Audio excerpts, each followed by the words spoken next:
स्वीटी के मुंह से अमेरिका ना जाने की बात सुनकर गौरव ने कहा, बेटा बहुत अच्छा कॉलेज है, वहाँ पर चली जाओ, जिद मत करो। नहीं पापा, मैं नहीं जाऊँगी। परंतु स्वीटी, पापा मुझे नाना नानी के आने से भी कोई दिक्कत नहीं होती। मुझे तो दिक्कत आप दोनों के कारण होती है, आपके रोज रोज के झगड़ों के कारण होती है। मैं सब जानती हूँ आपका झगड़ा करने की वजह। गौरव ने गुस्से में चिल्लाकर कहा, स्वीटी तुम कुछ ज़्यादा ही बोल रही हो। अभी बहुत छोटी हो, जैसा हम कह रहे हैं सुन लो। तुम्हें अमेरिका जाना ही होगा, हम तुमसे पूछ नहीं रहे, तुम्हें बता रहे हैं, समझी। स्वीटी गुस्से में पाँव पटकती हुई उस कमरे से बाहर चली गई। आज स्वीटी बहुत दुखी थी, साथ ही नाराज भी थी। उसी समय पहले अपने दादा को फ़ोन लगाकर कहा, दादाजी आप लोग जल्दी यहाँ आ जाइए। बेटा स्वीटी क्या हुआ है, क्या बात है बेटा। दादाजी डरने की या चिंता की कोई बात नहीं है, मुझे आपकी मदद की ज़रूरत है, प्लीज़ दादाजी। अरे अरे, कल ही आ जाएंगे बेटा, प्लीज़ बोलने की कोई ज़रूरत नहीं है। ठीक है, थैंक यू दादाजी। उसके बाद उसने अपने नाना को फ़ोन लगाया। हेलो नाना जी। Hello sweetie, my baby. नाना जी आपको और नानी को कल यहाँ हमारे घर आना है। घर आना है? क्यों? अभी कल ही तो हम तुम्हारे मामा अनिल के घर आए हैं। यह तो और भी अच्छी बात है नाना जी, आप मेरे मामा मामी को भी लेकर आ जाइए, मुझे आपकी मदद की बहुत ज़रूरत है। पर यह बात अभी आप मम्मी पापा से मत बताना कि मैंने आपको इस तरह बुलाया है।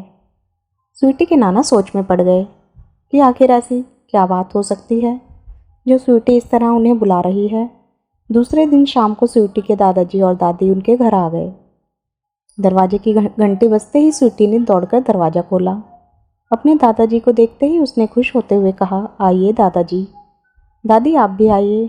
यह आवाज़ सुनते ही गौरव और अलका के कान खड़े हो गए। उन्होंने कमरे से बाहर झांक कर देखा तो हाथों में सूटकेस लिए गौरव के अम्मा बाबूजी सामने दिखाई दिए। गौरव जल्दी से बाहर आया और उनके हाथ से सूटकेस लेते हुए उनके पैर छुए। अरे बाबूजी, आप लोग अचानक। स्वीटी की तरफ जैसे ही दादाजी ने देखा, स्वीटी ने इशारा कर दिया कि कुछ मत बताना। तब दादाजी ने कहा, बस मन कर रहा था तुम लोगों से मिलने का, इसलिए आ गए। तभी दरवाजे पर फिर से दस्तक हुई। स्वीटी ने दौड़कर दरवाज़ा खोला तो सामने उसके नाना नानी हाथों में सूटकेस लिए खड़े थे। अपने मम्मी पापा की को देखकर अलका दंग रह गई। वह लपक कर बाहर आ गई। मजबूरी में ही सही सास ससुर के पैर छूकर वह अपनी माँ के गले से लिपट गई। फिर अलका ने अपने पापा से कहा, आप लोग अचानक, फ़ोन कर दिया होता तो मैं लेने आ जाती पापा। बस बेटा मन कर रहा था स्वीटी से मिलने का। तभी अलका की नज़र दरवाजे के बाहर खड़े उसके भैया भाभी पर पड़ी, जो सामान उठाकर अंदर आ रहे थे। अलका ने उन्हें देखकर खुश होते हुए कहा, अरे भैया भाभी आप लोग भी आए हैं, आइए आइए, ठीक है आप लोग बैठिए, मैं सबके लिए चाय बना कर लाती हूँ। चाय पीकर सब बैठते। इस बार तो स्वीटी के दादा दादी, नाना नानी और मामा मम्मी सब साथ में एकत्रित हो गए थे। वह सब बातें कर रहे थे। कुछ ही देर में अलका और उसकी भाभी ने मिलकर सबके लिए टेबल पर खाना लगाया। सब ने साथ में खाना खाया और फिर अपने अपने कमरे में जाकर सो गए। भाग 3 के लिए चैनल को सब्सक्राइब करें।